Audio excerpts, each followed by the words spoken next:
थाने जाके दरखास्त देनी है, अगले मनु साई बुलान, सिर्फ तू मेरी बदौलत लोगों के थले पैनी पई है। इसकी कोशिश भी ये थी कि मैं गलत काम की तरफ जाऊं, तो अब ये आता है कहता है जिना करो मेरे साथ, और मना करती हूँ गलत रिश्ता रखो, मना करती हूँ तो मारता है, बच्चों के सामने मार के जाता है। थाने वाले भी ये कहते हैं कि आता है तो उसको राज़ी करके तो भेज दिया करो ताकि तुम्हारे घर में लड़ाई झगड़ा ना पड़े। तशद्दुद करने की पुलिस स्टेशन में दरख्वास्त देने पर साबका शोहर की जानिब से खातून को तशद्दुद का निशाना बना दिया गया। लाहौर का इलाका शुमाली शोनी है, जहाँ पर मुल्ज़िम इमरान की जानिब से अपनी साबका बीबी को तशद्दुद का निशाना बनाया गया। खातून का कहना है कि 1 साल पहले अपने शोहर से जो वो डिवोर्स ले ली गई थी, लेकिन मुल्ज़िम की जानिब से नाजायज़ ताल्लुकात इस्तवार करने पर मजबूर किया जाता रहा और इनकार करने पर तशद्दुद का निशाना बनाया गया, जिस पर वो थाना गई। थाने में दरख्वास्त दी गई और मुल्ज़िम को जब थाने से कॉल आई तो उसके बाद वो वापस घर पहुंचा और वहाँ पर पहुँच के और उसने खातून को तशद्दुद का निशाना बनाया। इस वक्त खातून रजब जो है वो हमारे साथ मौजूद, उससे जानते हैं कि वाक़या कब और कैसे पेश आया,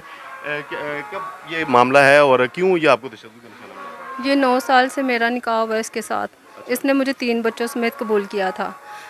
इसने पहला घर भी मेरा बर्बाद करवाया था ऐसे ही। ये लव मैरिज थी आपकी? जी, इसने मुझे पसंद किया था। ये कुंवारा था, इसकी शादी नहीं हुई थी और बच्चे छोटे छोटे थे। अब माशाल्लाह 14 साल की बेटी है मेरी। ऐसे ही तशद्दुद करता रहा, कमाता कुछ नहीं था, काम का कोई नहीं करता था और मैं ही जॉब करती थी और बहन भाइयों से जो सपोर्ट। क्या क्या जॉब करती थी आप? मैं स्टोर पे जाती थी, फोर्ट्रेस वगैरह में जाती थी, स्टोर पे IMT LMT सभी स्टोर्स पे काम किया मैंने। तो जो भी कमाना मैंने इसके हाथ में ला के दे देना कि मेरा घर बसा रहे। इस लड़के ने मुझे 3 बच्चों समेत कबूल किया। फिर ये क्या करता था? ये ड्राइवर था, जो भी कमाता था नशा करके घर वापस आ जाता था खाली जेब लेके। फिर जुल्म बड़े करता था, बाहर की औरतों को ला के जुल्म करता था मेरे ऊपर।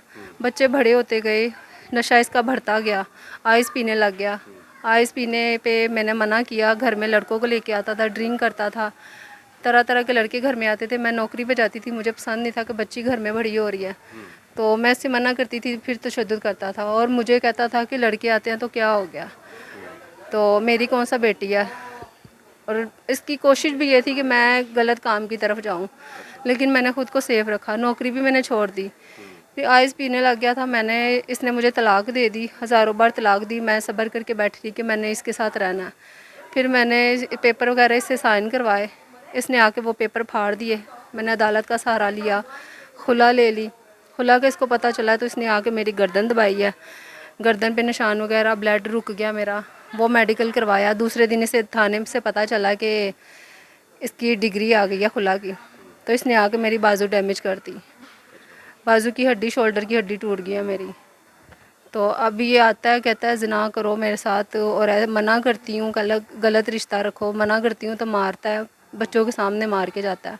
मोहल्ले वाले भी सपोर्ट करते हैं मेरी, लेकिन जब थाना ही कुछ नहीं कहता, थाने वाले भी ये कहते हैं कि आता है तो उसको राज़ी करके तो भेज दिया करो ताकि तुम्हारे घर में लड़ाई झगड़ा ना पड़े। मुझे लड़ाई झगड़ा तो तब हो ना कि अगर आप उसके साथ रह रही हो या आपका कोई रिश्ता हो। जब डिवोर्स ले लिया आप लोगों ने तो फिर वो आपके पास क्या करने आता है, क्या चाहता है? लेकिन थाने वाले यही कहते हैं कि आपके घर में मसला मसाइल नहीं बनागा, आप उसके साथ ऐसे ही राज़ी रहो और अपने लड़ाई झगड़ा ना आपका बने। एक वीडियो जो सोशल मीडिया पे वायरल हुई है जिसमें वो आपको धमका भी रहा है, गालियां भी दे रहा है, तशद्दुद भी कर रहा है, वो कब की है, वो कैसी? 4 दिन पहले किया। वो तब ये क्या करने आया था? तब भी इसी काम के लिए आया था। घर नहीं वो बसाना चाहता, वो इसी काम के लिए आता है कि मेरे साथ सोए बैठे, ज़िना करे, और मना करती हूँ तो मार पीट के बच्चों के सामने चला जाता है। वो उसमें वीडियो में मैं सुन रहा था, वो कह रहा था कि अब जाना जाकर दरख्वास्त देना या मेरे खिलाफ शिकायत करना। वो किस चीज़ की शिकायत करने का कह रहा था? वो मैंने उसकी एप्लीकेशन दी थी, जब वो मेरी गर्दन दबा के गया था तो मैंने उसकी एप्लीकेशन दी थी। तो वो उसे सदर थाने में पता चला अपने किसी मामलात में गया है, उसका ID कार्ड गुम गया था। उस सिलसिले में वो गया है तो थाने वालों ने उसे मना किया कि तुमने ऐसा क्यों किया, तो उसने आके मुझ पर तशद्दुद किया। तो वो एक रात रखते हैं, दूसरे दिन उसे छोड़ देते हैं। तो मुझे पुलिस ने एक उसे पकड़ा है, उसे एक रात रखा, दोबारा फिर छोड़ दिया। तो आपको किसका फोन आया थाने से जो आपको कह रहा था कि इसके साथ ताल्लुक आप बना लें दोबारा? खालिक साहब हैं, ASI है खालिक साहब। उन्होंने मुझे कहा था कि इसको बुला लिया करो घर में और खाना शाना खिलाया करो और रात गुजारा करो, तुम्हारे घर में तमाशा नहीं लगेगा। हम रोज़ रोज़ इसे नहीं पकड़ के ला सकते, नशेई बंदा, अब हम जान से तो मार नहीं सकते। तो फिर मैंने SP कैंट में एप्लीकेशन अपनी दी, क्योंकि मुझे 8 महीने से मैं जलील हो रही हूँ सदर थाने में, किसी ने भी मेरी पैरवाई नहीं की। आप CCP दफ्तर भी गई? वहाँ पे कोई सुनवाई हुई आपकी? जी बिल्कुल हुई है, मेरी सुनवाई हुई है। क्या किया? इंशाअल्लाह उन्होंने मुझे कहा है कि हम आपके साथ हैं, आपको इंसाफ दिलवाएंगे। तो दिलवाया नहीं अभी तक इंसाफ? वो तो दोबारा आपके पास घर पहुंच गया, बाजू उसने आपकी तोड़ दी, तो वो कल ही मैंने एप्लीकेशन दिया वहाँ पे, दोबारा एप्लीकेशन दी है? अच्छा। दोबारा दिया, कल ही दिया। इंशाअल्लाह मुझे पूरी उम्मीद है कि वहाँ से मुझे सुनवाई मिलेगी। जब शादी हुई है तब आपको नहीं पता था ये नशा करता है या मंशियात फरोशी करता है? मुझे तो ये पता लगा इसके खिलाफ मुकदमा भी दर्ज है, ये ड्रग डीलिंग करता है। जी करता है, पहले नहीं, मुझे नहीं पता था। जो वीडियो बना रहा था या आपके बहन भाई यहाँ पे कोई मौजूद नहीं थे? नहीं कि सुबह वो उस टाइम पे आता है जब लोग काम पे चले जाते हैं, सुबह का टाइम होता है, 9, 8, साढ़े 8 का टाइम होता है। उसके बाद अगर रात के टाइम यहाँ के लड़के गली में खड़े रहते हैं, लड़के इधर उधर होते हैं, तो फिर आता है। अब आपका मुतालबा क्या है? आप चाहती क्या है? पहले भी आप कह रही हैं कि पुलिस ने आपकी बात सुनी है, इसके खिलाफ कार्रवाई भी की है, अभी दोबारा आपने थाने में दरख्वास्त दी है, तो आपका मुतालबा क्या है? आप क्या चाहती हैं, इसके खिलाफ क्या होना चाहिए? मेरी डिवोर्स हो चुकी है, मैं इसके साथ नहीं रहना चाहती। मुझे इंसाफ चाहिए, ये मेरा पीछा छोड़ दे बस। मैंने इसके साथ बड़ी कोशिश की है, मैंने खिला खिला के इसको पैसा दे दे के इसके घर में बसी हूँ, लेकिन ये बंदा मेरा नहीं बना। बच्चे कितने हैं आपके? 4 बच्चे हैं, 3 बेटे हैं, 1 बेटी है।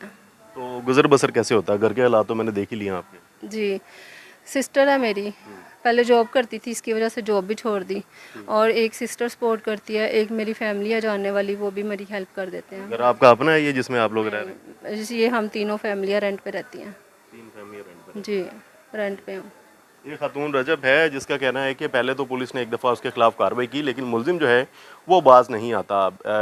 जब उसका दिल करता है वो यहाँ पर इस खातून के साथ पहुँच जाता है, और जिसका ये कहना है कि वो इस खातून जो है वो उसके साथ नाजायज़ ताल्लुकात इस्तवार करे, लेकिन खातून की जानिब से जब उसको मना किया जाता है तो दोबारा से तशद्दुद का निशाना बनाता है। एक वीडियो जो है वो सोशल मीडिया पर भी वायरल हुई, जिसमें मुलजिम की जानिब से धमकियाँ दी जा रही हैं कि अब वो थाने में ना जाए और ना ही उसके खिलाफ दरख्वास्त दी, नहीं तो वो उसको जान से मार देगा। वीडियो जो है वो वायरल होने पर पुलिस की जानिब से दोबारा एक्शन लिया जा रहा है। पुलिस के कहने के मुलजिम जो है दोबारा उसको थाने में तलब कर लिया गया, लेकिन मुतासरा खातून जो है उसका कहना है कि वो खुद ही मेहनत मजदूरी करके अपने बच्चों का पेट जो है वो पाल रही है, और तकरीबन ये 2.5-3 मरले का ये घर होगा जहाँ पर ये रहाइश पजीदा ये किराए का मकान है, जहाँ पर ये अपनी बहनों के हमरा रहाइश पजीदा। लेकिन जब मुलजिम यहाँ पर पहुँचता है तो इलाका मुकीनों की जानिब से भी उसको रोकने की कोशिश नहीं की जाती। आला हुकाम से ये मुतालबा किया जा रहा है कि मुलजिम के खिलाफ कड़ी कार्रवाई की जाए ताकि इस खातून को इंसाफ मिल सके।